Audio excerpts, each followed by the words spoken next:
Welcome, attendees. Today you will be seeing the first ever Finance Meets Comedy Talk Show. Yes, that is the correct response. Thank you. And now please welcome your amazing hosts, stand-up comedians Dhaya Lakshminarayanan and Sammy Obeid.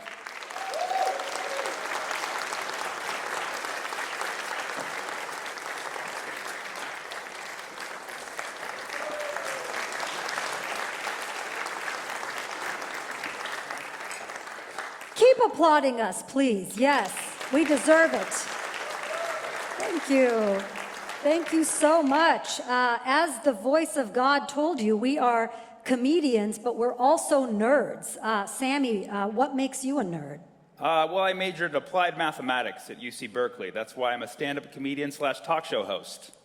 Very well qualified. Someone tried to applaud. Yeah, thank you. Thank you. Any math people here? We have any math? Tech? Come on.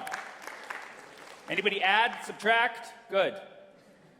Good. How about a hand for our amazing saxophone player? That was pretty cool. That's our entire band. Yeah. Where did he go, by the way? He was supposed to be here with us. I think the fog swallowed him up. There's a lot of steam coming out here. I'm a nerd also.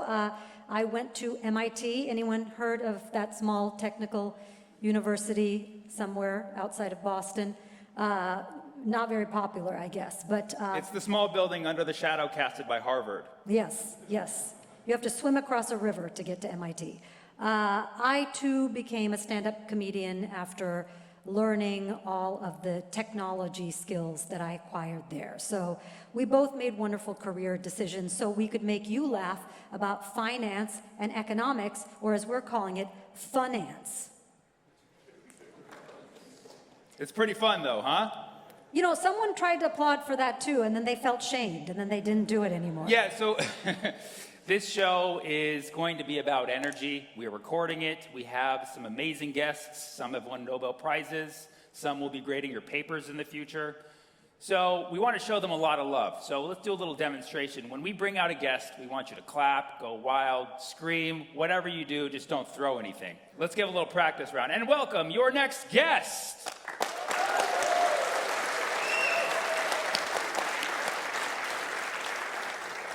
Let's try it. Let's try to give a shout out to our sponsors. This event is brought to you by the European Finance Association.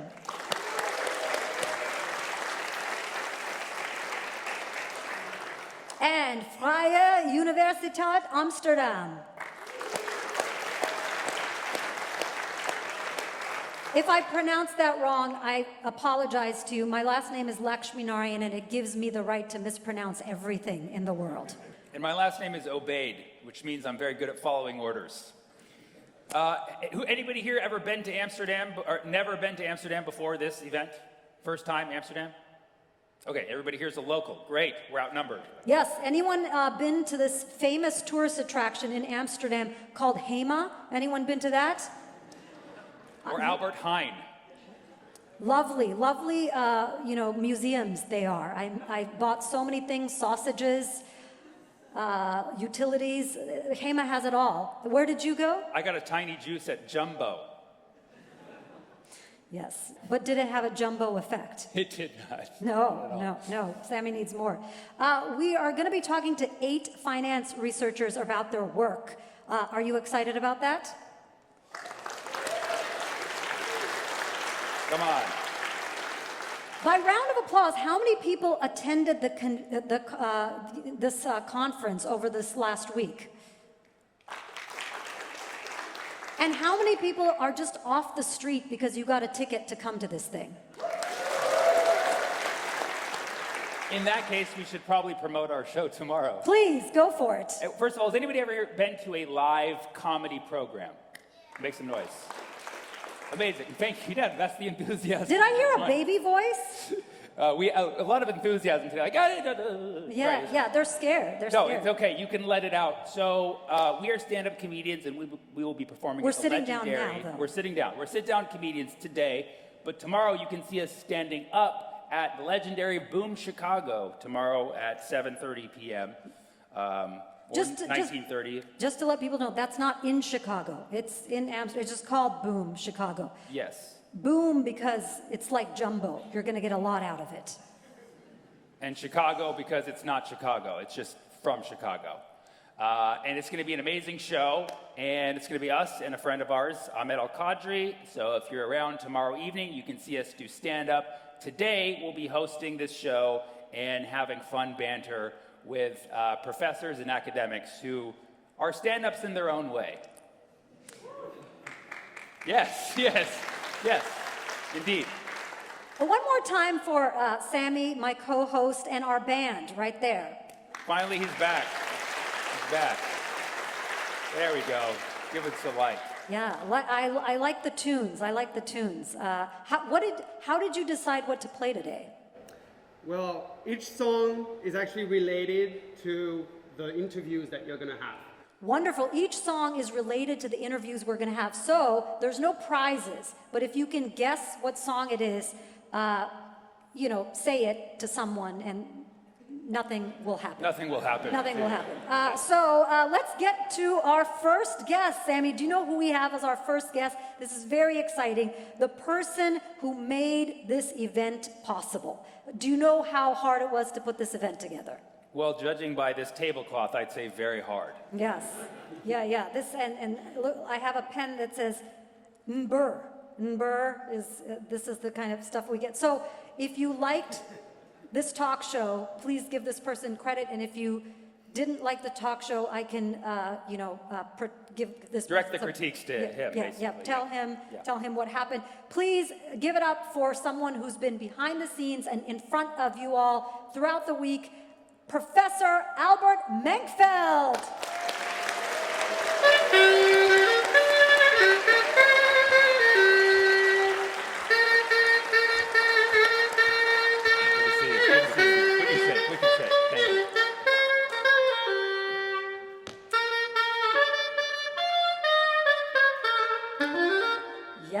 Thank you. Yes.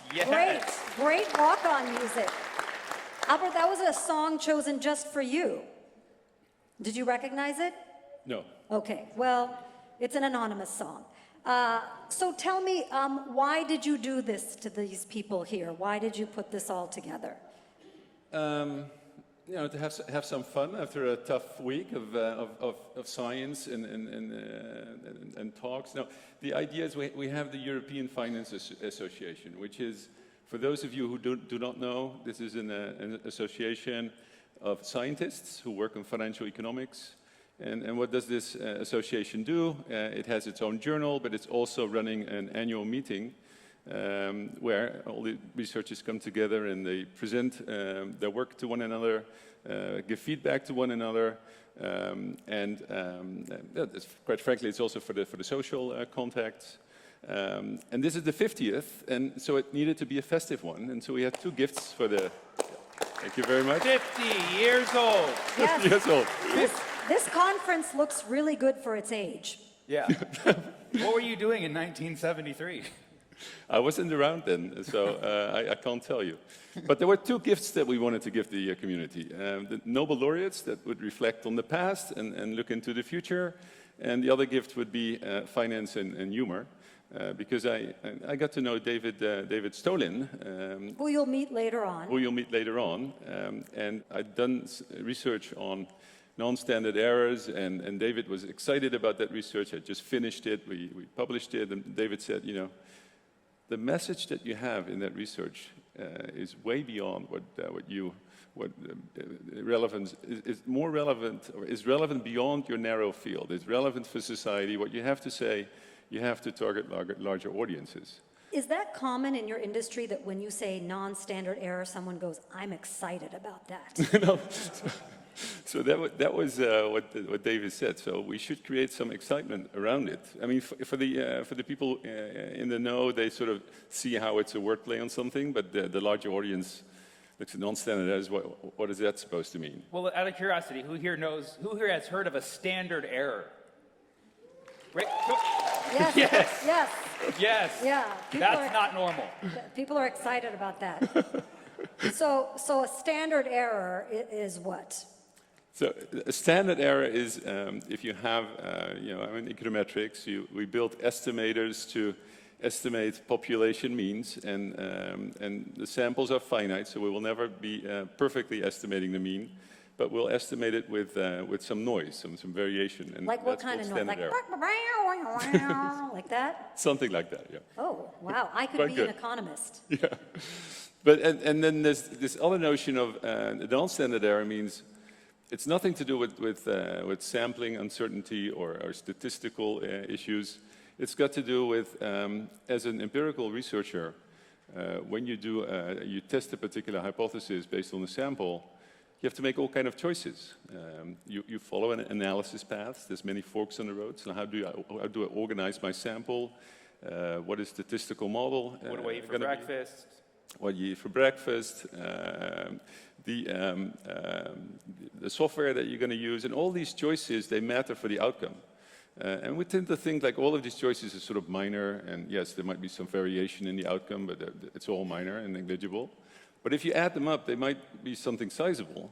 And that's sort of what we found when we did this in a real experiment with 164 teams the world over. 164 teams. How did you get them to participate? Did you give them any T-shirt. bribes? Oh, T-shirt. Okay, wow. So- T-shirt. That must have A been T-shirt, a really and good shirt. We've given them a co-authorship of the paper. I like how co-authorship is second to T-shirts. Wow. Is that a demotion if you ask someone to be your co-author and they're like, please, no, just give me a T-shirt? It was the package, Dhaya, that Oh, if they people come got back excited with about. I'm Pants sorry, next I'm time. sorry. I didn't understand that there's a whole thing. And a pen, like you have. I like this pen. It's very good. What is NBER? What does that mean? Is that NBER, that's the National Bureau of Economic Research. That's actually in the US. Did we give you that pen? I stole it, but thank you so much. It was my own sampling that I did. I liked it, so I took it. When you say sampling, what does sampling mean? Is it like when you go and you want ice cream and you ask to try many different flavors? Is that sampling?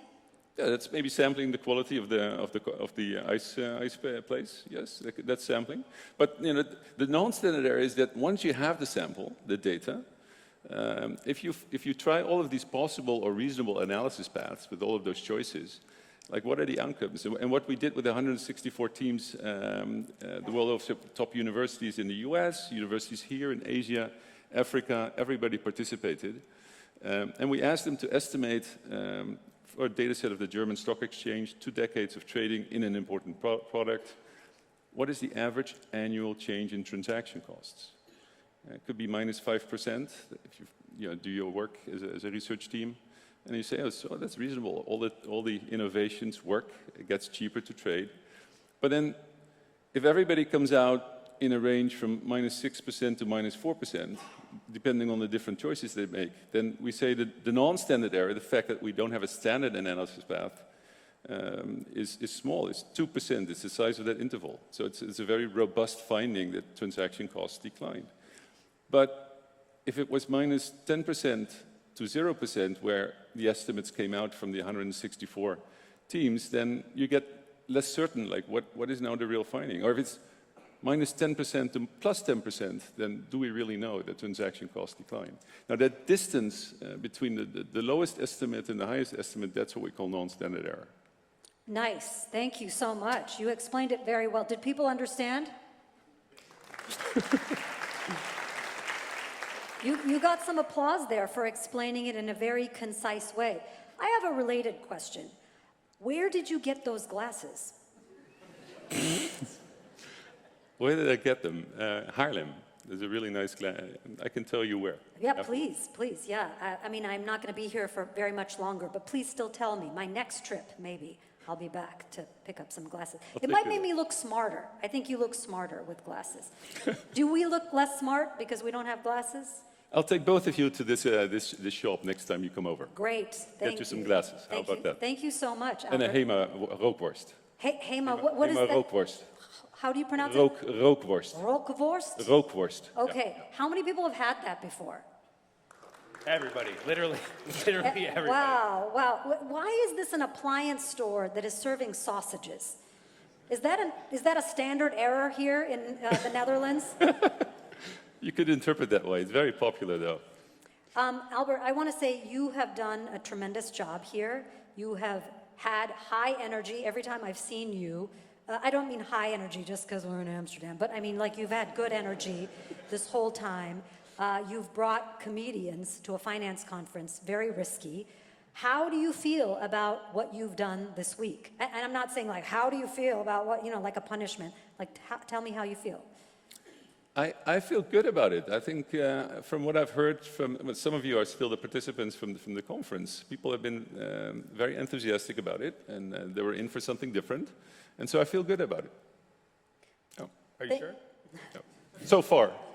So we'll see how this goes. Well, we have to end, unfortunately. Albert has so much more to tell you about non-standard errors, fashion tips, sausages, many more things. He is around, so please go up to him and say hi. He's very friendly. He's tall, so I have to kind of, look up to him in real life. But please give him a round of applause and talk to him afterwards. Thank you so much, Albert. Thank you so much. Thank you very much for being on our talk show. Thank you so much. Thank you.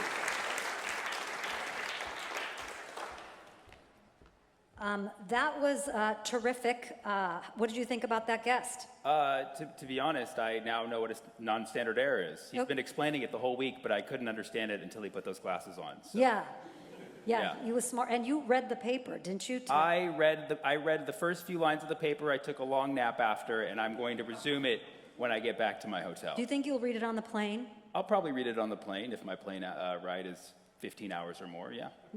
How long is your flight? How long? My flight is somewhere between 2 hours and 10 hours, depending on the non-standard error. Yes, very nice, very nice. All right, are you ready for our second guest? I am so ready. You probably thought we couldn't top our first guest, but man, our second guest is pretty amazing too, I have to say. Who do we got? Well, I'm going to tell you, I'm very, very excited because our next guest is a Nobel laureate in economics. I'm not ready. Nobody told me this was going to be... Okay, well, get ready. Brace yourself. Audience, are you ready? Please welcome our next guest, Nobel laureate in economics, Professor Bengt Holmström, everyone.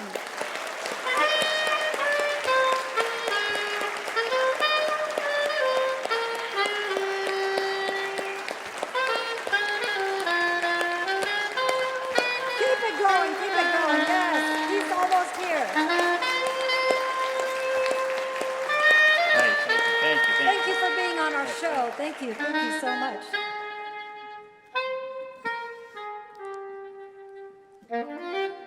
I can see you just fine. I see your name tag. It says MIT underneath it. I have a very positive bias towards that university.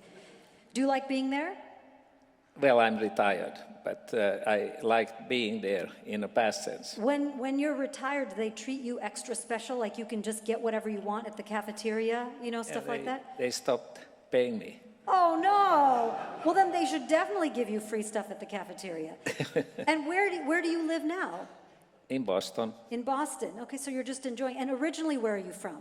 Finland. Finland. Great. Well, those questions were just to break the ice, because that's what they do best in Finland. They break the ice. So thank you so much. Thank you. Very good. We want to get to some questions, because you're kind of a brainiac here, so we want to take advantage of this.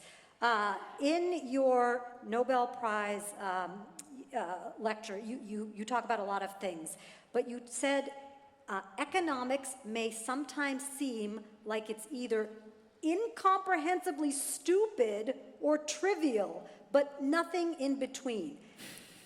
Is that hate speech? What do you mean by that? Didn't Albert just show it off? It was either trivial or it was incomprehensible. Nice, nice. No, it's a serious issue, because when they give, in the sciences a prize, everybody sort of assumes they don't understand it. And they're very happy if they understand a very simplistic explanation for something.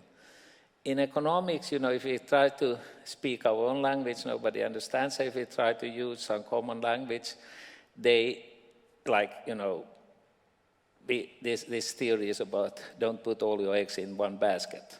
That was Jim Tobin, a very famous economist. So there are hundreds of people who are asking, is that what they give prizes for? You know, that you don't put all the eggs in the basket. We learned it when we were kids. Right. So you know, we don't have that, because people think they know about economics because they are living in the economy, but they don't think they know about physics or other. Everyone has an opinion about economics. Yeah, they have all an opinion. Did they ever come up to you in the grocery store, you know, when you're trying to enjoy your retired life and try to tell you their economic theories, and you're like, please, no? Not that often. No. Good. I'm so glad. So glad that they don't bother. People come up to us all the time and try to tell us a joke. I thought it was like that. Everyone thinks they're funny. They're like, have you heard the one about the Nobel Prize winning economist and, you know, trivial and stupid, you know, stuff. And, you know, they want to tell us stuff. So I'm glad they don't harass you and try to tell you about economics. But you've elevated economics to make it something not trivial or stupid by making it relevant to their life. How did you go about doing that? Well, I don't know what part you are talking about, but basically, All of it. There's so all of much. it. There's so much.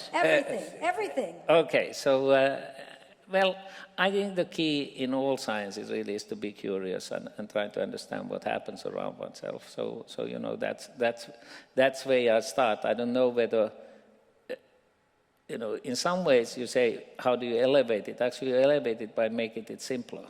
People think usually too complicated ways about things, and making it simpler or sort of giving the underlying ideas is really a challenge. That's the hard thing. And then also to sort of figure out what are the key issues. Yes, and you've also done it by tying it to relevant events, and you were invited to give 3 lectures at the Tinbergen Institute here in the Netherlands in 2011. You gave 3 lectures. You must have had a lot of content. What did you talk about in those 3 lectures? It was about the financial crisis. You know, I realize it's 15 years ago, so there's a part of the audience that won't really remember it because they went around or you know, were so young that they don't remember it. Any 14-year-olds here? Yes, young people. There was a baby crying, but financial crises are relevant to us. Yeah, it is. So it's happened twice since, and it's happened around the world all the time. And for those who were around and heard the narrative about the big financial crisis that we had in 2007, 2009, everybody, you know, everybody thought that, you know, Wall Street was doing the crime, and basically they were shocked to learn that Wall Street were trading in hundreds of millions or billions even trades without really asking any questions. You know, they just kept trading $1 trillion maybe in a day or something like that on Wall Street. So people thought that the real problem here must have been that, you know, we need to get some transparency on this issue so we can figure out. And basically, I didn't think that Wall Street was stupid. I didn't think that they were particularly criminal. And so I made a theory where the whole idea is to not know anything. Oh, I like that theory. Yeah. The know-nothing theory. Yeah. I love that. You make smart things very simple. I like that. Yeah. Let me explain. But debt, which is also always the root for financial crisis. Debt, yes, which we all use. We buy a house, we get debt. The point is that when you buy a house, you get debt. The bank has a problem. Will you pay it back? And so they take collateral. They say, we own actually, or we take a slice of the house, and if you don't pay it back, we will take it over and liquidate it. And so the point is that you don't need much information when you have sufficiently much collateral. So you over-collateralize. And that's, this is a over 1,000 years old idea. You know, pawn shops are like that. You know, Jack Ma got into trouble saying pawn shops is a brilliant idea. And for people to be able to get money when they don't have any other credentials. Yeah, you can have liquidity very quickly. Yeah, you give collateral. Yeah, excellent. Yeah, we're going to pawn these couches after the show. So. Yeah, exactly. We're that desperate for liquidity here. Any advice on how we can have better liquidity? I have to drink a little bit. Yes, Drink more there you go. There you Liquidity joke from There the you go. Nobel Prize winner. Nice. Sammy, you got it. Yeah, well, you know, I'm from the United States, so we practice the know-nothing theory on a daily basis. I know you do a lot of work on theories about incentives. You talk a lot about incentives. And I'm curious, what are the problems in incentives right now, or since you've been studying them, and how has your research changed your views on incentives? Well, the fundamental problem, we need to align interests. You know, if you hire me as your agent or something, you want to make sure I sort of work for your interests if you're paying. And so the question is, how should you pay me? You can pay me a flat fee, and I may sort of say thank you very much and then go and do something else. So that's one example of a problem. And, or I can get the wrong kind of alignment of incentives. I can start manufacturing what you think is, which is the measure that you're going to evaluate me on. You know, how did I perform? Typists were paid for per how many keystrokes they were using in the 40s. And, you know, they sat and it answered, typed on the, you know, on the... And somebody listened and counted? No, they just counted the numbers. So, you know, there's a lot of incentives that actually are the cause of problems eventually. So it's very hard to design incentives so that you get what you really want to get to. And in fact, most of the incentives are very much more subtle than that, and not, you know, pay for performance, as we call it. When you were suggesting hiring you as an agent, was that an actual offer? Or? Yes. Wow. You'll have a very famous agent. You know, Yes. Now we just have to come up with a price. Yeah, the flat fee sounds good. Yeah, I mean, At the level. these people probably haven't heard of William Morris, but they have heard of you. So you would have a very good agent. Take him up on it. Yes, Nobel agency. Yeah, very nice. Yes, and as you've done a lot of research, have your beliefs on incentives changed over time? A lot. You know, initially, I came into this when it was just getting started in the 70s, and I was very lucky that it was, because I had been working on problems that seemed to turn on incentive problems, but I didn't know how to analyze it. I wasn't planning to be an academic, by the way. I'm an accidental academic. So I was working. You walked backwards into a school accidentally? No, see, in a way. But, What were you going to be instead of an academic? I think I was just going to be. You're deep. I was just, I didn't have any big plans for myself. But I've always been very curious, so I went to Stanford because I got a grant, and I thought it would be nice to go for a year. And They gave you a flat fee for that grant? Or? Yeah, it's a little dangerous, but they knew that I was curious. So, but the point is, the incentive, going back to your question about, you know, how I got in, how it has changed. You know, one thinks naturally about paying people in order to get something done, but actually most incentives are not about paying people to get it done. It's structuring their job and drawing up people's motivation. I mean, most people want to be appreciated. They want to do good. You know, these kind of more subtle incentives or motivations. But you still have to structure things so that you don't give a portfolio of tasks that are much in conflict. You know, if you do research, you don't want to also be sort of thinking about don't use very many pencils or don't use these papers. I mean, you want to give freedom in a particular way and so on. So job design is very big. And that's basically what, you know, companies are basically in the business of you know, designing structures that incentivize people through these other kinds of promotion schemes. You know, are not, I mean, they are sort of an incentive and you get promoted, but, you know, they are not, people know that if I do a good job here, something good will happen, but it doesn't explicitly say what it will be. So we are very conscious about marketing ourselves, sort of nurturing our image, you know.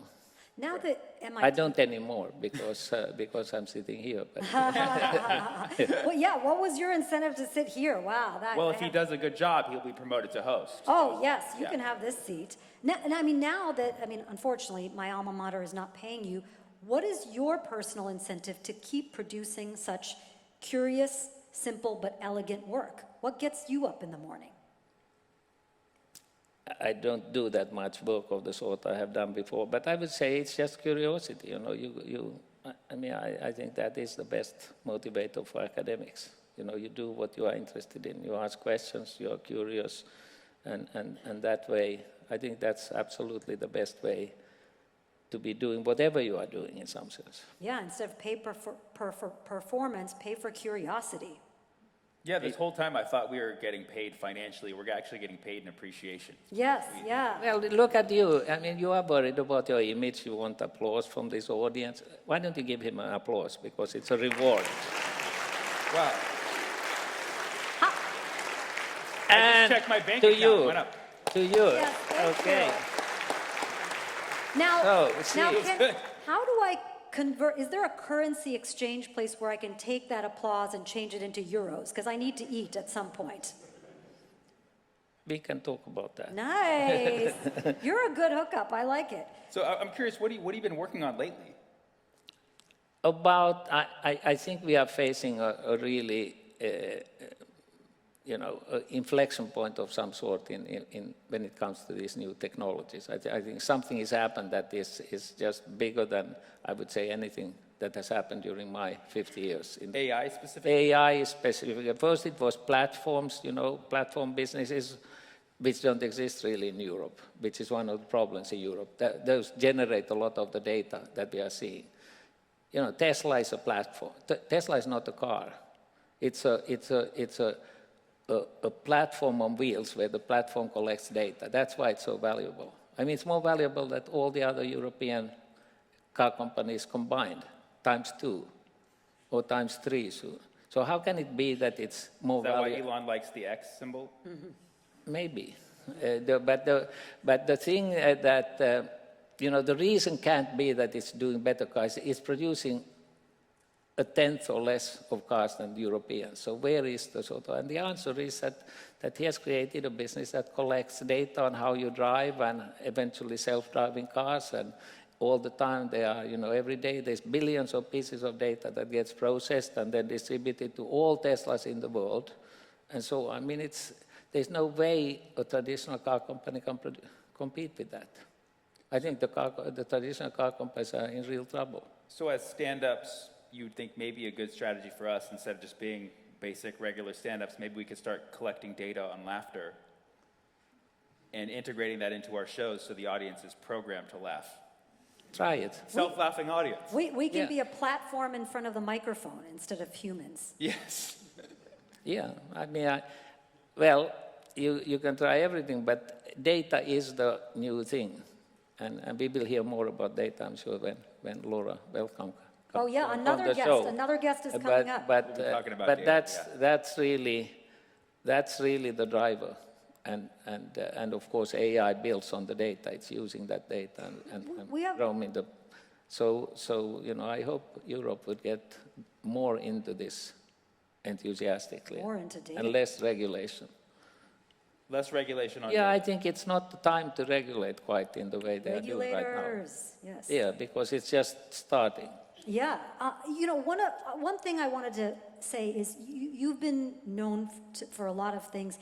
How can you, some of this audience didn't come to the conference. Could you explain smart contract theory to people who've never heard of it before? Explain it like you would to a toddler. Do you have any toddlers in your life? Any little kids? Yes, I have a 49-year-old toddler. 49-year-old toddler, yes, a little Peter Pan syndrome is going on. Well, no, he's a wonderful guy, and he's actually into this stuff. So He's into this stuff too. Yeah. You did good parenting there, getting them Yeah. to study something good. Well, can you explain that to us, smart contract theory? Why is it a smart contract? Is it because it went to Stanford and MIT, or what makes it smart? well, the first thing to say, it's actually not very smart, in the sense that it's just a program that people have programmed that it executes what you tell it to execute. Contingencies will come in from, different pieces of information, data and so on, which you don't know. But you have basically, it's just what we have been doing for a long time.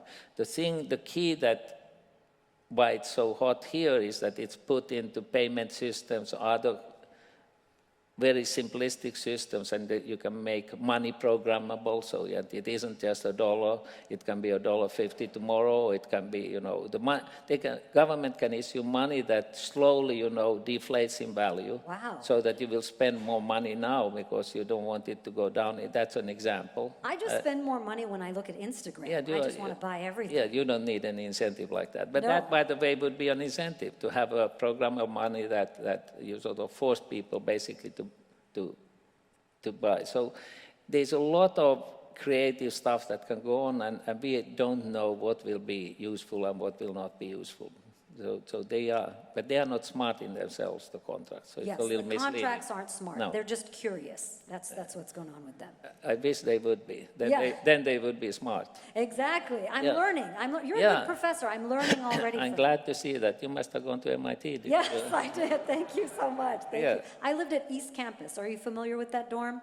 I usually don't go to that corner of the campus. Yes, it's kind of nasty. Yes. The economists live there.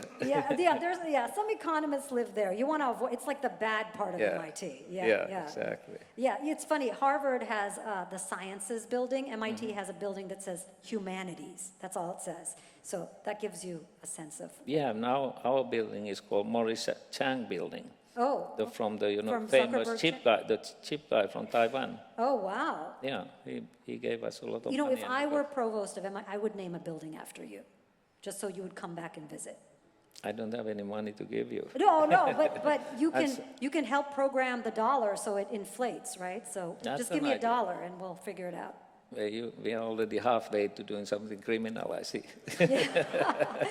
No, I will never get you in trouble. I would say it was all my idea, but I was curious about your theories. That's how it happened. Sammy, anything else you want to ask about? I have a question, but go ahead. Yeah. Well, you're a parent. You've been a parent for, I guess, 49 of those years. Yes. And would you find any analogies or correlations between incentives and parenting?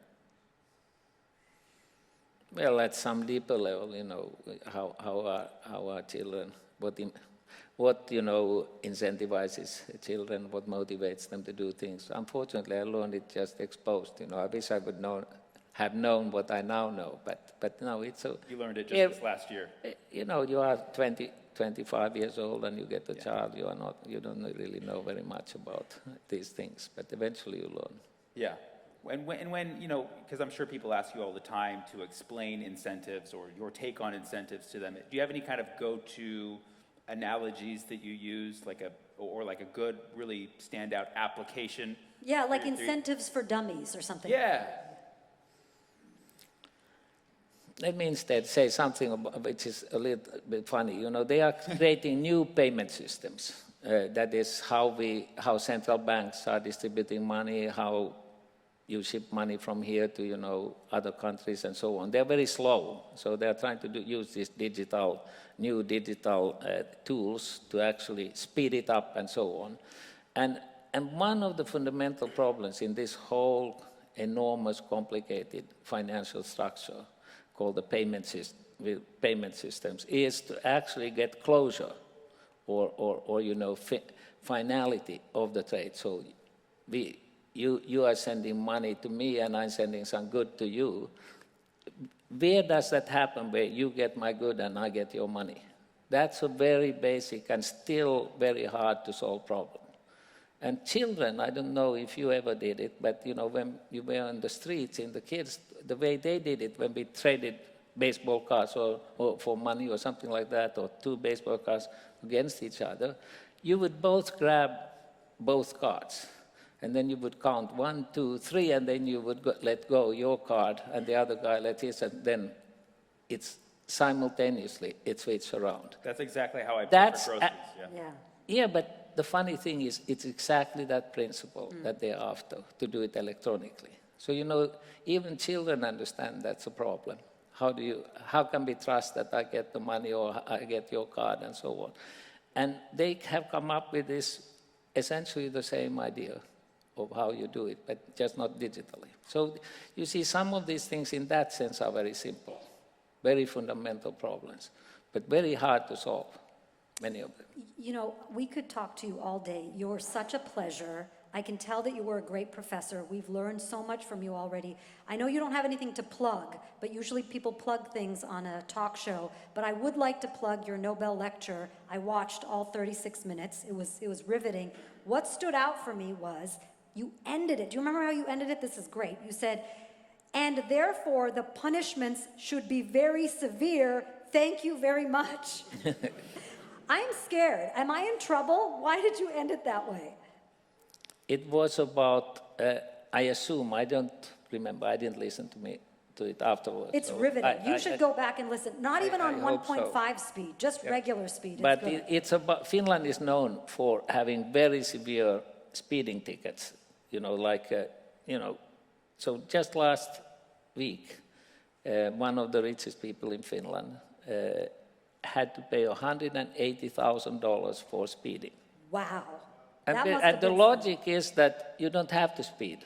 Oh. That's the assumption. So you can just slap sufficiently much on them and eventually they will stop driving. But he has enough money apparently that he likes to drive fast and he's just paying for it. He's just He paying. thinks it's just a little fee for driving fast. Wow. Should have got a Tesla. Yeah, exactly. Yeah. You should have a platform on wheels. But I think it refers to that example that Good. I'm glad it wasn't about punishing comedians because we very much enjoyed having you. Thank you for having such a good sense of humor, and hopefully you'll get to meet some wonderful attendees throughout the few days you have remaining. Thank you for being our guest, Professor Holmström.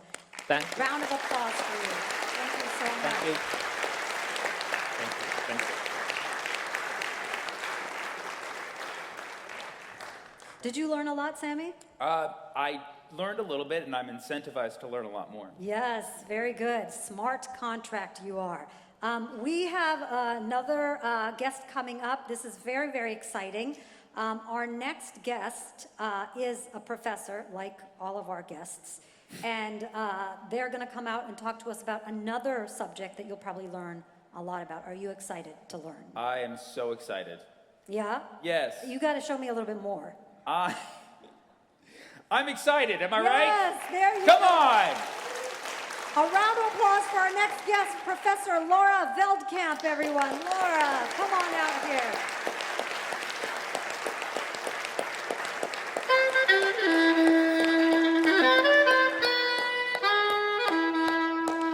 Come on, keep it going!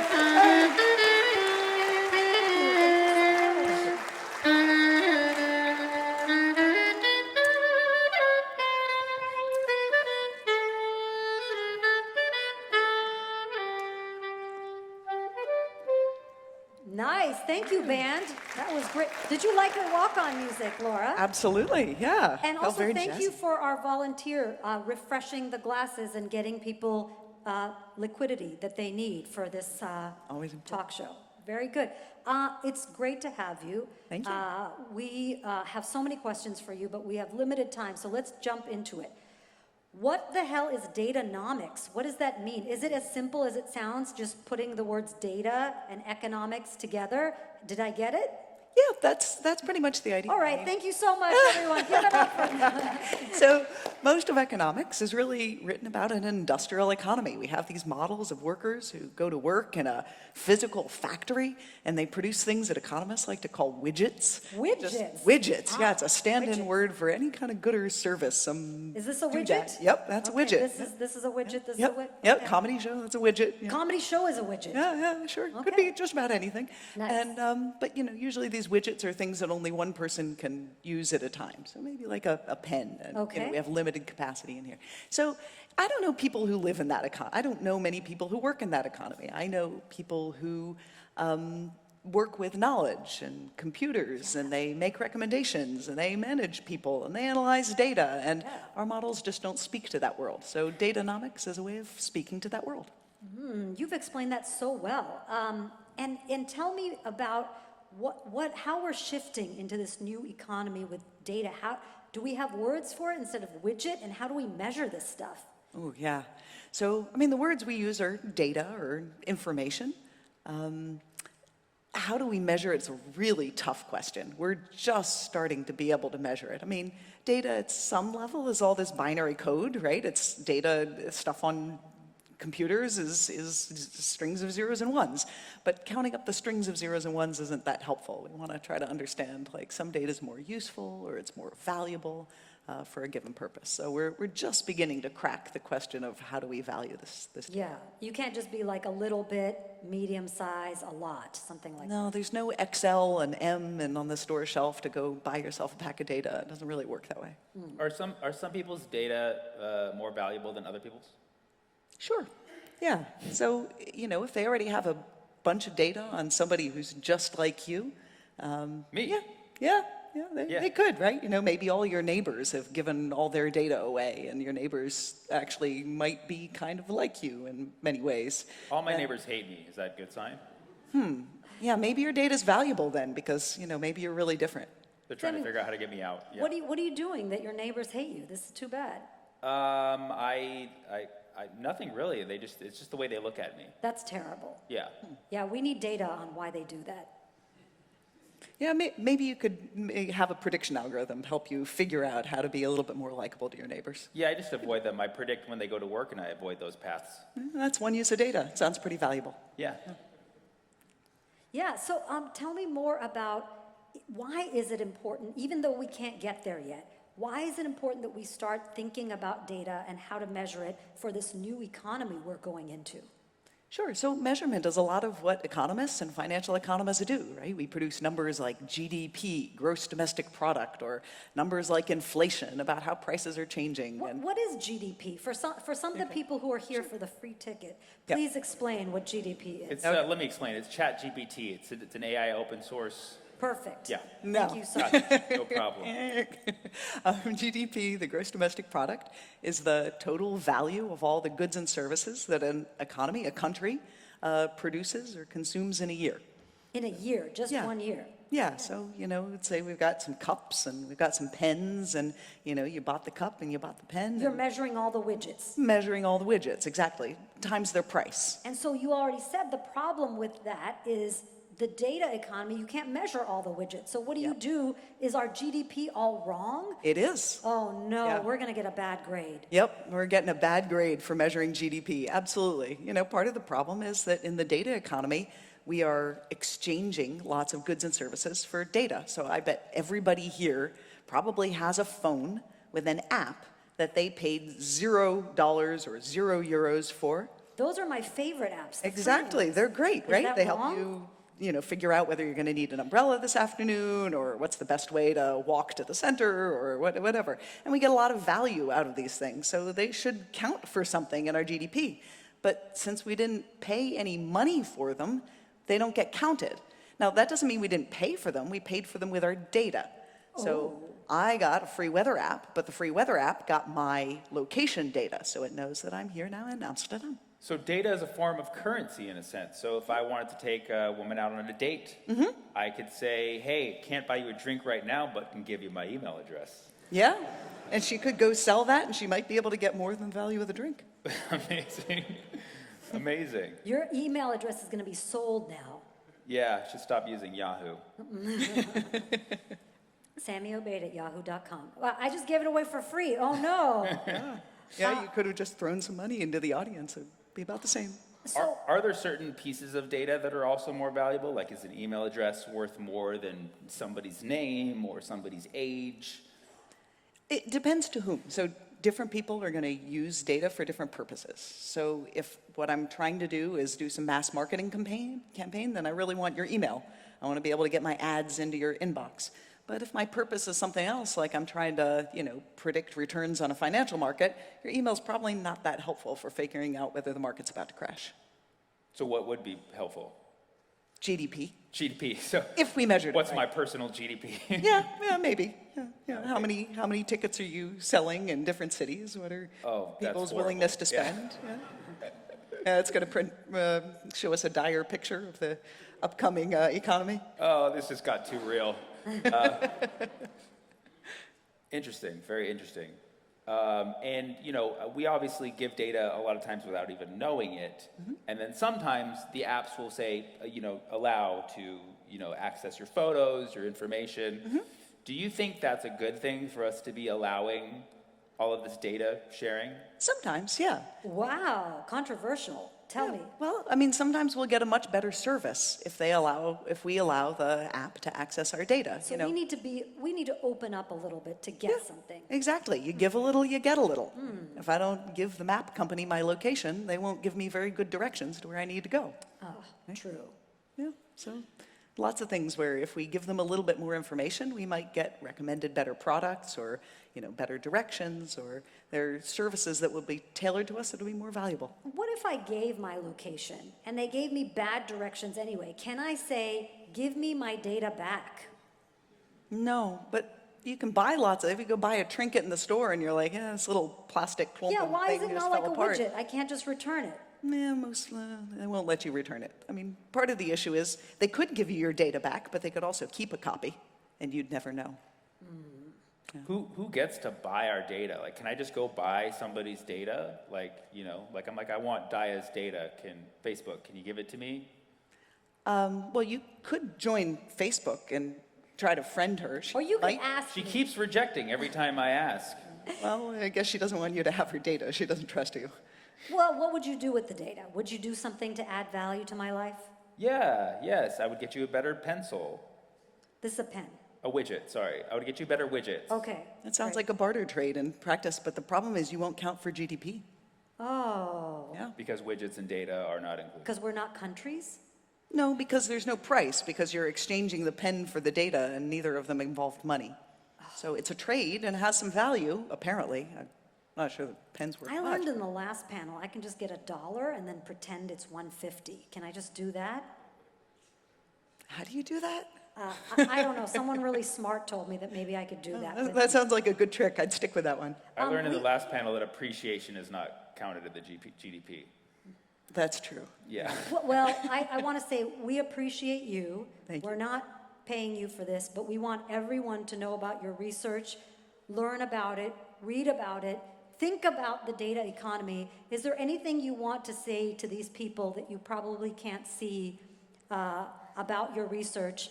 Anything you want to plug? I think a lot of people feel like giving up they're being robbed of their data by companies, and companies may not give you a service or a good that you value as much as your data, but you are getting something in return.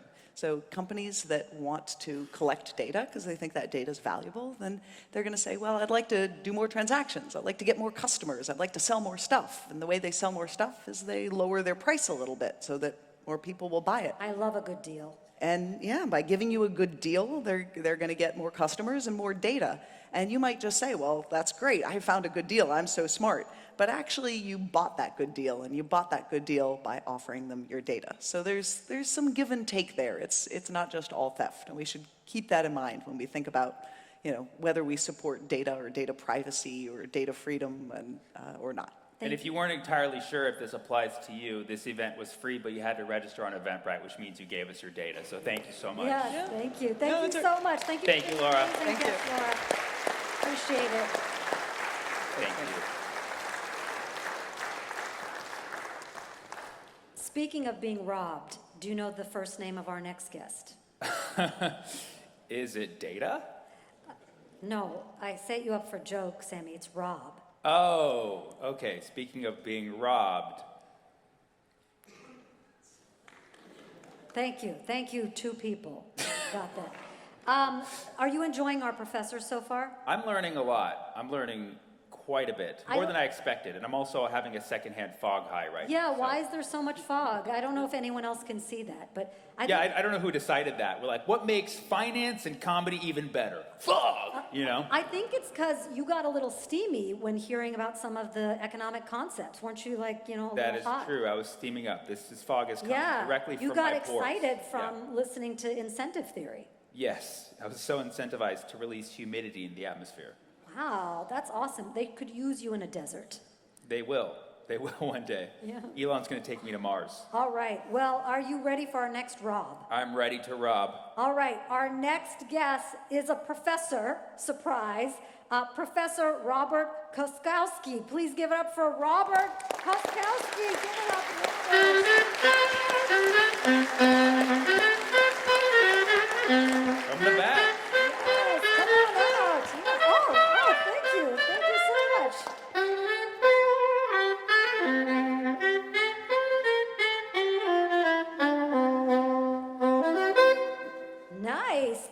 band. What did you think about your walk-on music? I really liked it. I like jazz. I can't play it, but I like listening to it. Yes, you are very sophisticated. Thank you for dressing up for us. Yeah, these other slumming it guests came out, didn't put anything on special for us, but you actually cared. So Yeah, thank you. thank you. Thank you so much. So first of all, Robert or Rob? Robert. Robert. All right, I will use your full name. Sorry, we referred to you as Rob earlier, but it was part of a joke. So you are known for your work on short selling. What is short selling? So short selling, it sounds a bit nefarious or strange, but it is selling something that you borrow first. I did that with my mom's car. Exactly. Sammy actually has a very good video online that I recommend to everyone about what short selling is. Yes, in please detail. plug Sammy's video. Yeah, watch it now. Just kidding. So I may use it in some of my courses. you know. Please do. Please do. Nice. So short selling is when you sell something you don't actually have. Correct. So you could, for example, imagine that you're bearish or pessimistic about a stock. Not sure in the audience. Think of your most pessimistic stock, a bad company that you think will go down. So what you could do is you could say, for example, in my case, if you own it, Dhaya, I could try to borrow it from you, and you may get it from Sammy because you know that Sammy owns it. So you could be an intermediary, and I could get it through you from Sammy, sell it today, say for 100, and then hope that the price will go down and benefit from the difference. And then I will buy it back in the future, hand it back to you, it makes its way back to Sammy. Sammy is happy, of course. You don't work for free, and Sammy doesn't work for free, so you both get a fee from me, and I benefit by making a profit between 100 and, say, 50. So that's sort of the basics of short selling. Amazing. The only loser in that case is the company whose stock price dropped dramatically. That's a good point, exactly. Hence, it feels sort of wrong, right? It feels wrong to benefit from something bad happening, but if we think about it more fundamentally, there may be some good to it as well. That's what comedians do. That's the premise of our job. We benefit a lot Yeah, when somebody falls or something bad happens. yeah, we like to make comedy out of sad stuff. So is this, is this opportunistic, or is this just something that's happening in our economy all the time?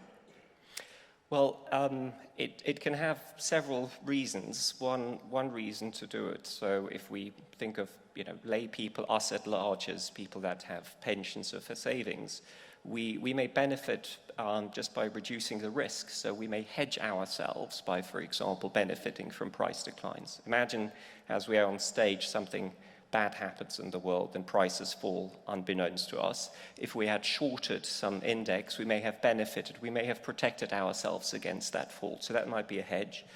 Something else, opportunistic, maybe it may mean that you benefit from the fall. You think that some company, for example, you had a driving experience in a car and you thought it was a terrible electric car, and therefore you go short the price of that car, you would benefit from the decline. And it may be nefarious, but there are rules against it. There are rules against market manipulation, so you're not allowed to spread rumors, false information, and then short sell. And that's what, of course, we guard against as well through regulation. How can someone, come down on, a rumor? Or what if I just whisper it quietly? How can they find out?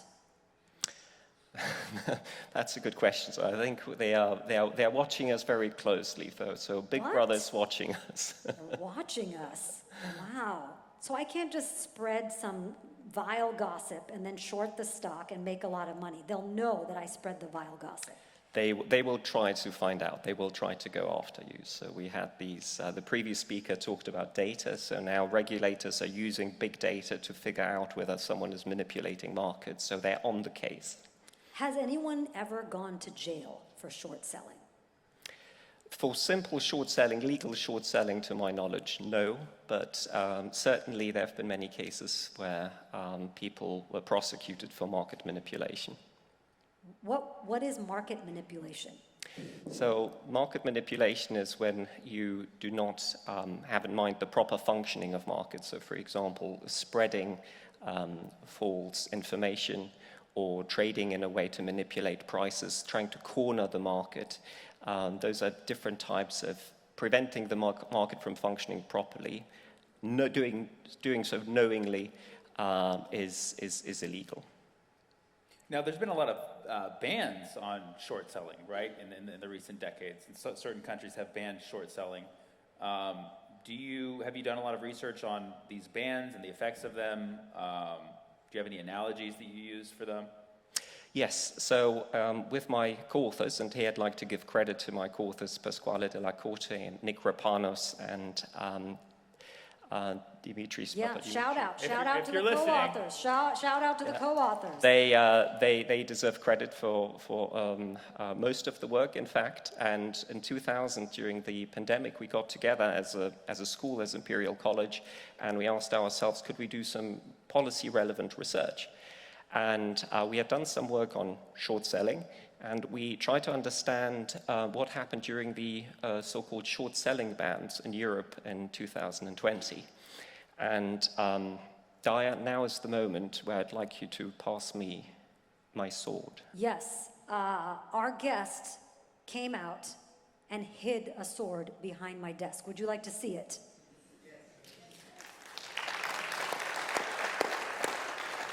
Show us the sword. I need a little bit more enthusiasm before I can show you the sword.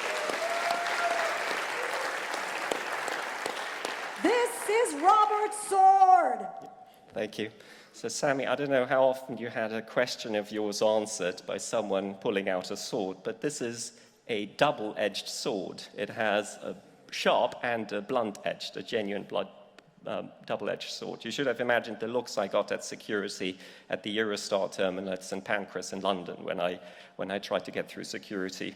But the reason why this answers your question is that we called the paper the double-edged sword of the 2020 short selling ban. Ah, that was a joke. Funny, huh? Double-edged sword. Professors got jokes. And the novelty of our contribution was that we looked at it from a theoretical perspective, so something that the previous speaker, Nobel Prize winner Bengt Holmström, sure appreciates, and from an empirical perspective. And specifically, we found that there are certain conditions when a short selling ban could be good for markets. And then there were some conditions under which it would be bad. That was our hypothesis. So as good scientists, we lined up those hypotheses and then took them to the data, and the data strongly supported our predictions. Amazing. I want you to bring this sword to every talk that you give on short selling. People pay attention, and they're a little scared. So I like that. Any other analogies you want to leave us with before we wrap up?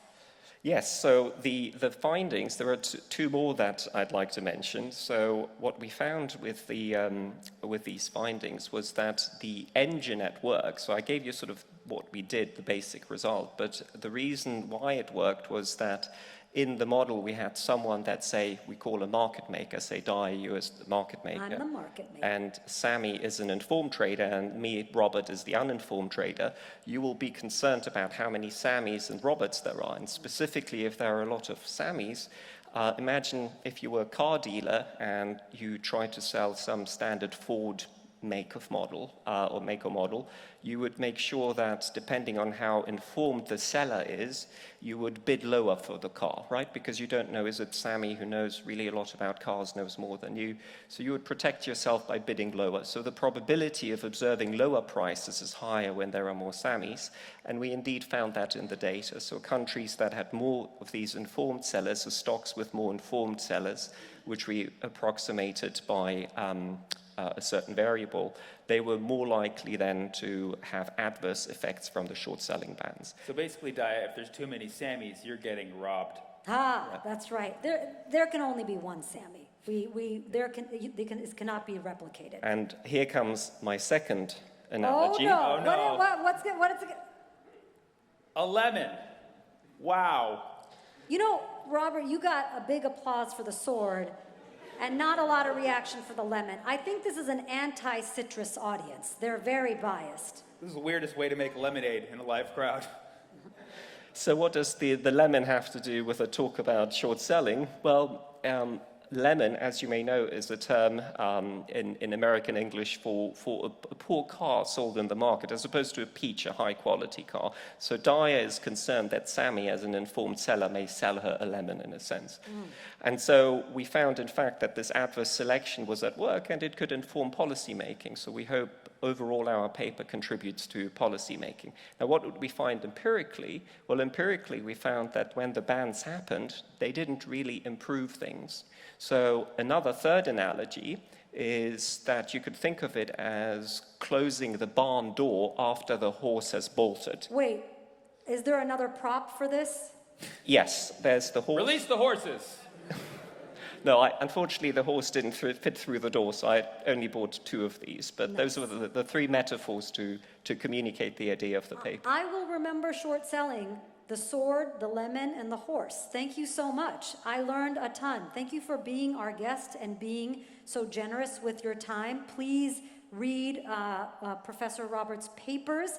Anything you want to plug before you leave here today? No, I'd just like to reiterate that our research informs policy making. So one of the things that we hope to contribute to is that before politicians around the world make decisions, regulators make decisions, maybe they ask people like us, economists, maybe also comedians, for their views, for their research, and that this can inform policy making. So that's our overall message. Yes, instead of clowns making policy, policymakers should ask the clowns. Thank you so much, Robert. I appreciate it. Thank you. A round of applause for our guest. Thank you so much. Thank you.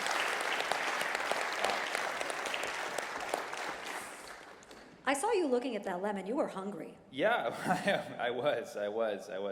He was good. He was pretty sharp and a bit sour. Yes, yeah, I liked it. I found it to be zesty myself. Yes. Yeah. Yes. Exactly. Well, I'm still waiting for that horse to come through the door, though. It will. Our tech is a little slow today.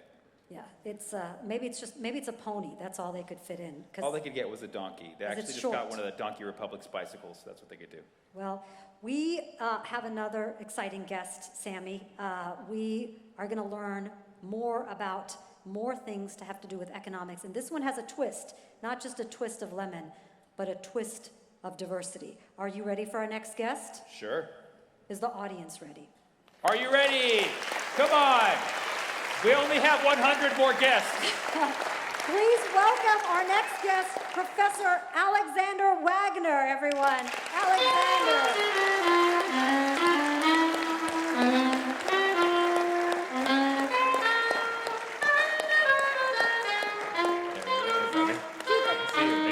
Thank you, Alexander.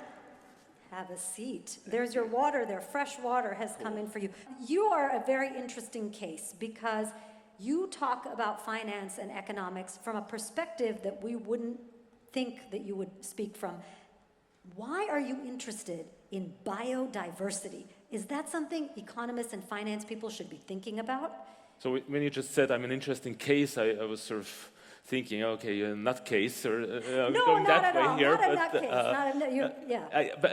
So I do think biodiversity, which is what I'm interested in at the moment, in particular in broader environmental issues, and the link to finance is something that financial economists, other economists, and the broad public should think about a lot. I got excited in this research long ago already, 20 years ago, when I started studying environmental economics. Then for some time I got a little bit away from it, doing more standard corporate finance things, and now recently I got back into it. It's a big issue. I heard you talking about food just earlier, just before I was walking. We were talking about a lemon, actually. Lemons. Yeah, they don't feed us to be on the show. Yeah, lemons, I have to say, lemons are maybe not my favorite, but I don't know, what did you have for breakfast today? I had also a lemon. I'm just on a pure lemon diet. You're pure lemon? Okay, but... Yes. No, I had a cup of tea. Okay, all right. May I suggest something a little bit sweeter Sure. with that? Maybe an apple or so, or some berries. Ooh, I'm getting hungry. Where's this going? Yeah, so Pie?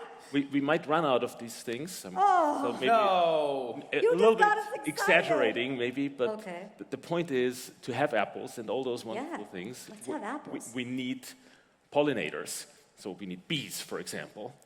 And about 1/3 of the world's crop production actually depends on pollination. So there is a danger. I'm not saying this is going to happen immediately, and we don't need to panic or anything, but once one starts looking into this, one does at least see the possibility that we are going to lose some of the major sources of food for a large world population by running out of pollinators, like bees, for example. And so that's one dimension of biodiversity that one should worry about. Others And now that the oceans and so on. now that you've depressed Sammy, look at him, he's so sad.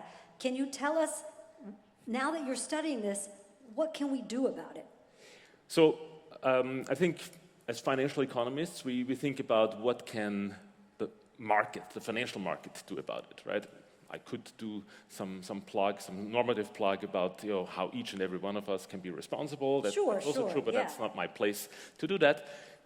I think the key question we as financial economists can think about is what signals is the financial market, by that I mean the stock market, for example, sending to us? Is this an issue? What signals do companies receive from the financial market? Do financial markets think, quote unquote, that biodiversity is a risk that might depress the value of companies if they have too large an impact? Let's see. Then that might actually move companies to do something. Let's poll our audience. Yeah. So most of the audience seems to think, if I get it correctly, at least those who voice their opinion, that companies that have a large impact on biodiversity are going to have lower stock returns going forward. So their prices are going to go up less. In our research, we actually find that recently, and this is early stage research, so we're just beginning it, but recently in the last 1.5 years, those companies have been earning higher returns. Now, how can that be, right? If you think that, well, they're doing something bad to the environment, I mean, how can they have higher returns? And why might we even think that that's an interesting sign from the financial market? Isn't there something wrong? Well, the point here is that if these companies are perceived as more risky because financial market participants fear that there might be regulation coming and so they have higher riskiness embedded in those companies, so to speak, then it's quite reasonable that they require higher returns from those companies. Thank you so much. You bummed us out, and then you gave us hope. You bummed us out again, and now you're giving us hope again. Yeah, Thank you. that's life. That's life. Dhaya. Yes, these economic you just got to curves. keep going. So if a friend of mine invites me to go skydiving, he says I have 2 parachutes. Your, tried and true parachute that's made with materials that probably aren't good for the environment, and then a sustainable all bamboo parachute. Yeah. Are you suggesting I should choose one or the other? I am suggesting you should choose one of the other. Yes, yes. And I'm suggesting you're going to be willing to pay a higher price for that one, which is going to allow you to survive. Fall gracefully to the earth. Fall gracefully into the earth. Have you done it before? Oh yes, yes. So which one did you try? I chose the regular one. Okay, that's why you're sitting here. Yeah. Okay, good. Yes. So I mean, so that analogy is maybe not exactly the same way in which financial market investors. But it illustrates why how maybe perception of risk versus perception of something new. Yeah. Or something tried and true versus something new. Yeah, that may be one way to think about it. I think one element of biodiversity, just bringing it back to here, is it is a new topic. So part of the risk, in fact, is the total uncertainty we have about it. I mean, I'm pretending in what I told you that we can measure the impact of firms on biodiversity, and we do have some measures. If anybody's interested, I can talk about those. But there's huge uncertainty about those things itself as well, and that also probably is going to be reflected in prices somehow. We have to wrap up, but any last words you want to leave with our audience about what is to come? This research is fascinating. What else is happening next? So there's a lot of policy movements in this area, and one can say, well, international agreements, they're not taking us anywhere. Maybe they are. I would say for companies now, it's a good time to really start preparing for what international agreements, what policy moves either in the European Union, in the US, and elsewhere are going to give. So, because if it's going to be too late for companies to start adjusting once those things are in place. That's one element. And the other one, so especially for the members of the audience or who's going to be watching this later, the financial market can be our friend. Good friends don't need to be perfect to be good friends. The financial market sends us good signals through the prices about what matters to shrewd, smart investors. And we get And something so out of it. we get some information from that. It's not just a money-making or money-losing machine, it's an information machine. It's a crystal ball. Thank you. And I think, therefore, it's worth studying Financial finance. markets are our friends with benefits. Yes. Thank you so much. Excellent. Great to have you as our guest. Appreciate it. Appreciate it. Thank you so much. Thanks so much. This is so exciting. Go ahead. I was going to say, that was sad about the bees, but I was going to say, if you feel like we're running out of bees, just look at my college report card. So. Yeah, I know. So many, bzzz, all over that report card. Mine was a different sound.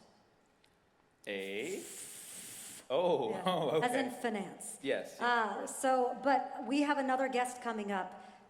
This guest is also a professor. No. Yes, can you believe it? We've had so many professors on, but we just want to have more.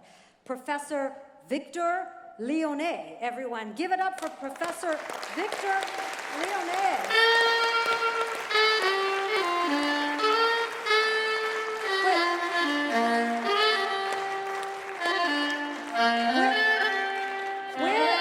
Where is Professor I think we got- Victor?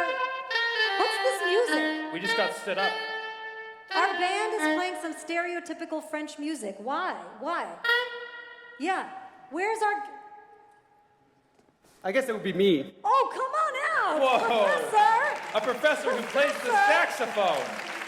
Wow. Sir!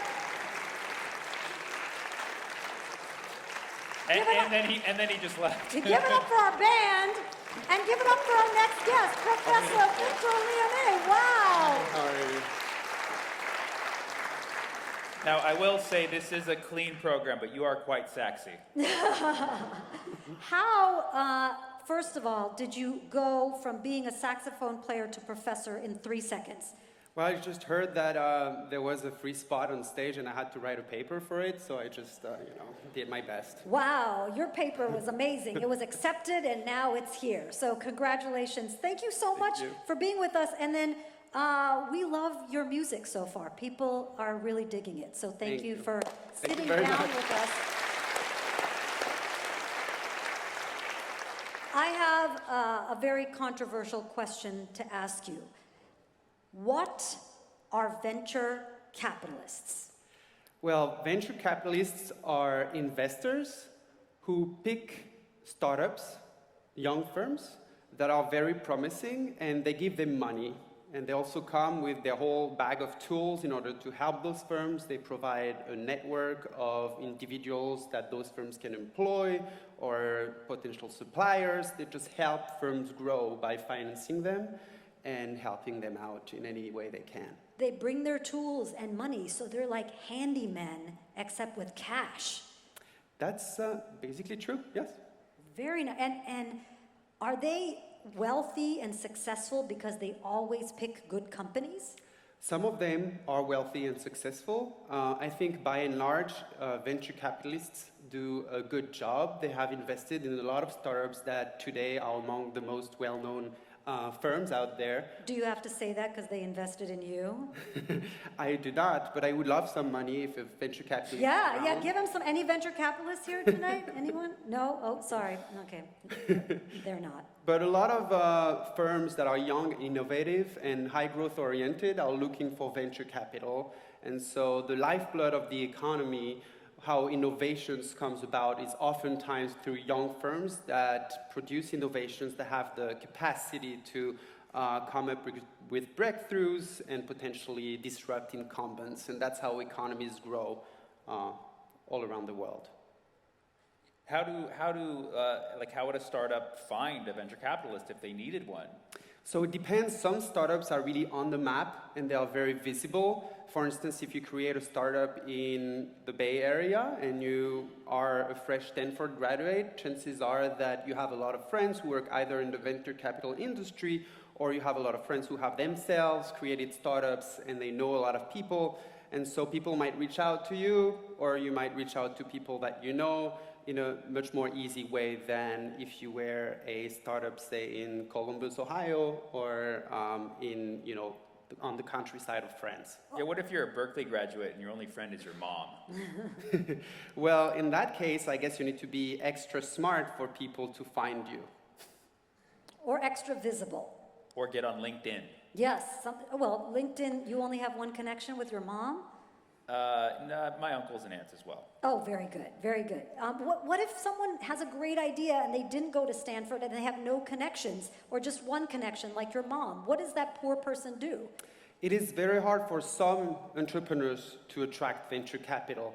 And the paper that my co-author and I wrote was to try and understand how VCs invest into startups, how they select those startups that they invest in, which is what VCs say is their most important task, selecting among startups. It's a very difficult task because startups, you have no historical data on them. All you can tell is there is this person and they're seeking financing in order to grow, but you just don't know whether they're going to be successful. And so your job as a venture capitalist is to come up with predictions of who is going to be well-performing, who is not, and you should try and pick the former rather than the latter.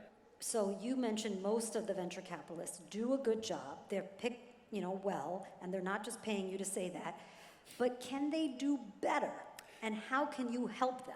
Absolutely, and this is what we do in the paper. We're trying to see whether venture capitalists select the best firms in terms of like how promising those firms are on an ex-ante viewpoint, like before anything happens. And in order to do so, we compare VCs' decisions, the pool of firms that VCs select from, to a pool of firms that a machine learning algorithm would select from. Ooh, machine learning. Absolutely. Are you suggesting AI is involved? So machine learning is part of, the AI, artificial intelligence. And what we do is we task an algorithm with predicting success based on entrepreneurial characteristics at birth. And we find that surprisingly so, there is some predictable component to entrepreneurial success. And then we ask the algorithm to pick the most promising startups out there. And we ask, does the algorithm do better than VCs on average? And it turns out that the algorithm does better than VCs. Why? What are VCs missing, or what are they investing in? And this is the second part of the paper. Once we saw that, we were like, okay, let's see whether they systematically select firms that are different from the ones VCs pick. And we find that the algorithm tends to select more female entrepreneurs, less entrepreneurs based in Paris. This is using French data. They tend to select more middle-aged entrepreneurs. And by and large, those decisions seem to be suboptimal. So the venture capitalists were over-committing funds to young Parisian men. Absolutely. And we go beyond that. We're trying to understand why it is that they seem to put too much money into young, male, Paris-based, high-tech entrepreneurs. Are you a young Parisian male, though? This is who I am, yes. Yes. Thank you for. Yeah, where did you get your funding for this experiment? I did not get any again, but I'm happy to receive. So what we do is we try and understand what it is that they put so much money into those kinds of people, and it turns out that they seem to be thinking in a stereotypical way.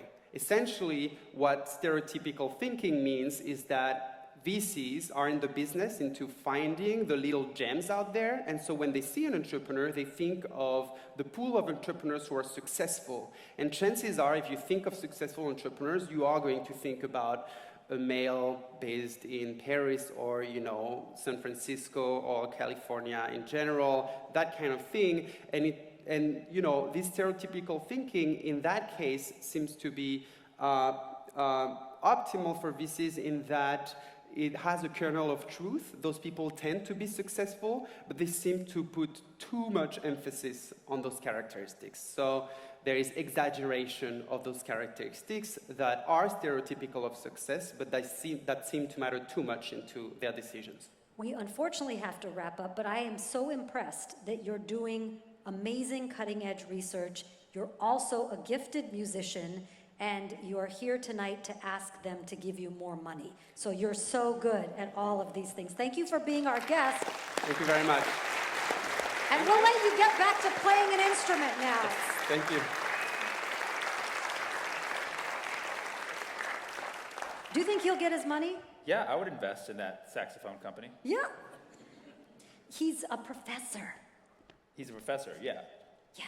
Do I think he'll get his money from the school? No, he's trying to get money for his research, not for his saxophone. Oh, yeah. No, I think he'll get it. Oh, okay, good. Yeah, good. can I say my idea real quick? Please, Because pitch. There's so many startups in the world, right? Yeah. I see it like fish in the ocean.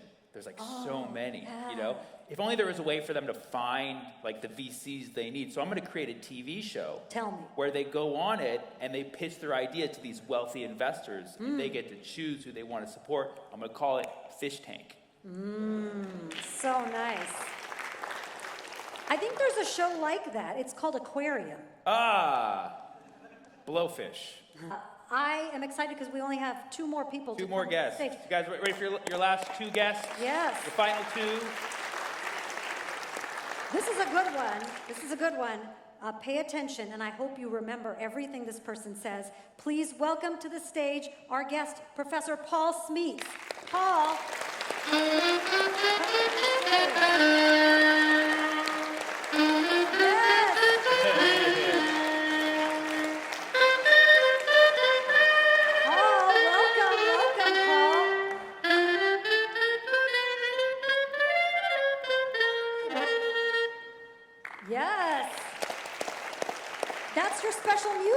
Yeah, I love it. I normally never have a saxophone player when I go on stage. Do you think you should have it every time you teach a class? Yeah, I will talk to Victor afterwards. So for my next year of teaching, at every lecture he comes in. Heads up, he's looking for money. Yeah, that's what we learned today, incentives. But then I also learned from Professor Holmström that it's not just about money, right? So we can give him a lot of recognition to Victor. Applause. Yes, and you also study investors. Tell us what you study. So I study how memory influences investors. So every day when we make decisions, our memory plays a big role. We draw upon what we remember, but that is not neutral. So the memory we have is biased, and that's actually what we study. So we investigate how does this memory bias influence investors when they make decisions. Are investors good at remembering what they did well and what they didn't do well? So what we did is we did an experiment, and in that experiment people could choose, investors could choose between 2 stocks, so let's call them stock A and stock B, and then we show them 12 outcomes of this stock. So they see like, oh, I had a gain, I had another gain, oh, now I had a loss for 12 periods. And then either we asked half of the people, like immediately after they saw the outcomes, how many times did you have a gain and how many times did you have a loss? Or we asked another group after 1 week, and these people had time now to forget some outcomes that were maybe unpleasant to them. And the remarkable finding is that if we ask people right away, they have a quite accurate recall. So they say, on average, the right amount of number of gains they had experienced, the number of losses. But if they have 1 week time to forget their unpleasant outcomes, then they report more gains than they actually had. So then people become too optimistic about their investment choice. So whenever a friend comes to me and tells me they're sad, I just say, wait a week and come back to me. And it's very likely he will feel much better. So that's good advice, Sammy. It's my mom. Yeah, does your mom invest too? She invested in me. Oh yeah, that's a big one. Yeah. Also, his LinkedIn connection. Yeah. Yeah, but also your aunt, I learned, and it's also on your LinkedIn. Yes. Yeah. So she invested in you too. Yes. Yeah. I'm my family's final investment. Let's say that. So I find this very interesting that people have selective memory and they remember the good things but not the bad. How does this affect our financial markets? Yeah, so what I actually observe in financial markets are a couple of phenomena that have been very well documented in the finance literature. So, for example, one of them is overconfidence. And so it has been very well documented that investors are very often overconfident. So they have the idea that they are very good in making investment decisions, but maybe they are not so good. And what our memory explanation can explain is one way of how that overconfidence could come about. Because if you trade a lot, but then you remember your gains better than your losses, well, the more you trade, the more you will remember, oh, I had a lot of gains. And that means you will feel, hey, I am very good. And that might explain why investors become overconfident, because, yeah, they just remember better the good decisions they made. Is there any way we can fix this? Like, how do we get them to remember more accurately? Can we show them a sword or a lemon or make fun of them or anything like that? Yeah, shaming works. Yeah. Great. Yeah, so that works. But there was another way how we could get rid of it, and that was... Oh, but shaming is so much more fun. I know. What's the other way? Yeah. So we Torture. Yeah, that's Tickling. Yeah. So I see you should also become an experimental economist. Oh, good. So we can shaming and design tickling. Exactly. So they have done experiments where they give people electroshocks, by the way. So Oh, my. the torturing does happen. But we thought, okay, let's I not. think that's the severe punishment that Bengt Holmström referred to. I think so. Yeah. But go ahead. Tell us about your research. So, we didn't do any electroshocks, so we were more friendly to our participants. So we said, okay, we paid them in the first experiment that I explained, $8 if they gave a correct answer. So $8. So let's say people out of these 12 outcomes had 4 gains and 8 losses. Well, if they tell us that, we pay them $8.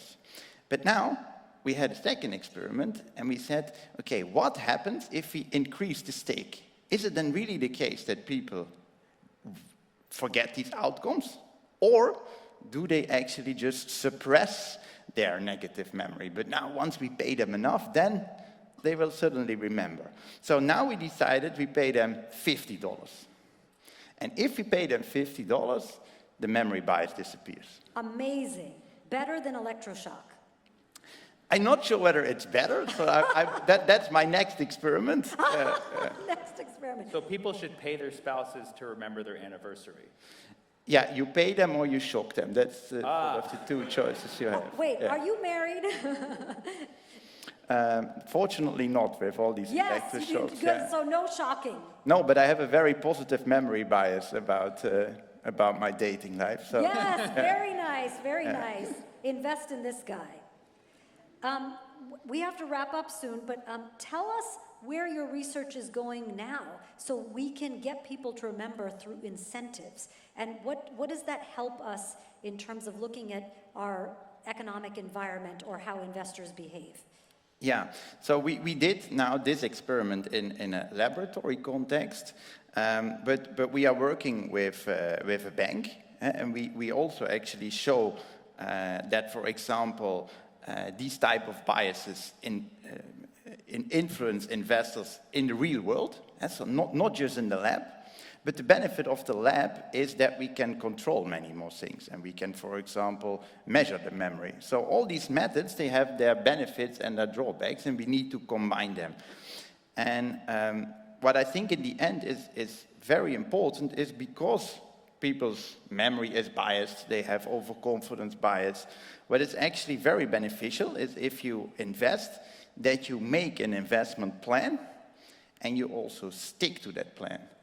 So only if, say, your life circumstances change, maybe then you have to update, but otherwise, make a plan and just stick to it. Thank you so much for sharing your research with us.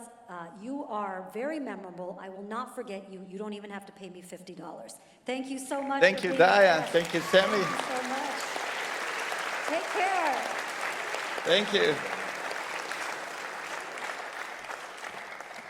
We made some good memories there, didn't we, Sammy? Oh, we made so many good memories. Yeah. What will you take away from that? Well, if I ever You know, I'm going to start going to universities and looking for these postings where they do these experiments that they give $50. Seems like there's a lot of those. What about electroshock? Would you do that? Yeah, if they pay me.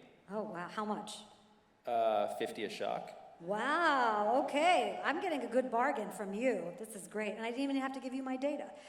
We have a very special final guest. Are you ready for our Final guest. Final guest, everyone. Final guest. We know this person. This person we've spent a lot of time with. He's also the co-organizer of this talk show. So you met Albert up front. So now you've seen the whole talk show. Please don't boo him. Please give him a lot of love. Please welcome Professor David Stolin.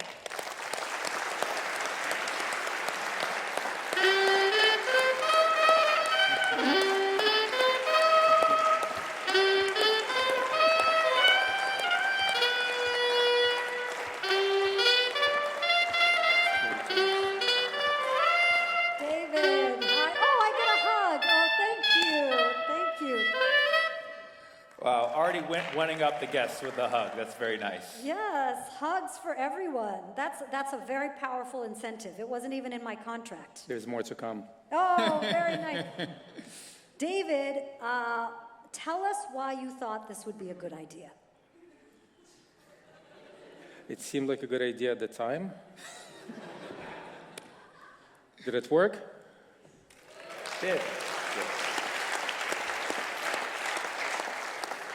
So I'm not gonna.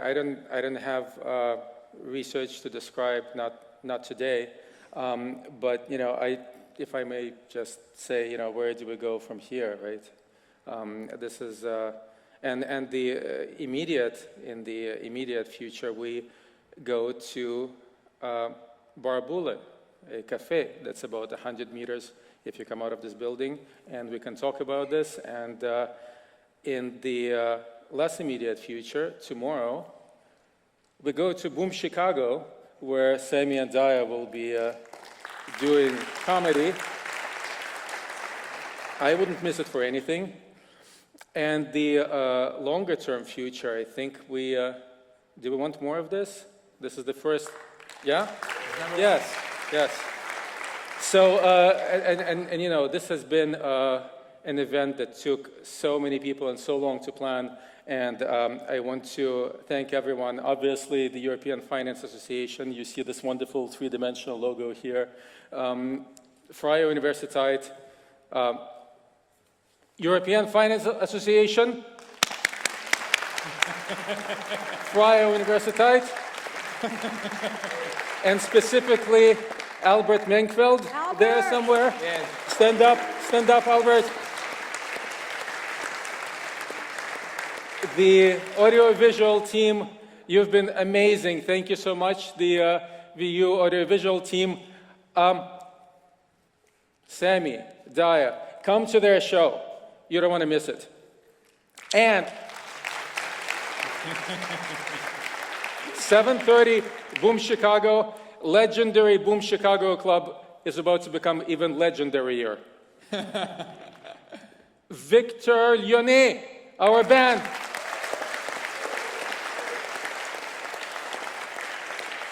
So that's essentially it. Can I say something before you close? Can I say something? So David saw me in a comedy club 5 years ago, and he approached me with an idea. He said, "Is there a way we can merge education and comedy?" I said, "Absolutely not."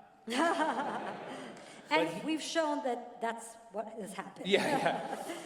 But David is a dreamer. He had a vision. And time after time we worked, we made videos on the normal distribution, on short selling, on expectancy theory, and we sent them out to different schools. We worked with professors, Professor Eva Welch from UCLA. We worked with people all around the world. We did stuff on Zoom. We did stuff on Riverside. We did stuff in person, live in the room. And we've been pitching the legitimacy of stand-up or comedy and education all around the world, because really what we're trying to do is getting people to learn more when they're engaged by laughter. And we hope that you learned a little bit more than you would have if there wasn't any comedy in this program. So this is the vision that David has had, and this is the vision that we're taking to the global stage. So this is the mastermind behind everything that you saw today.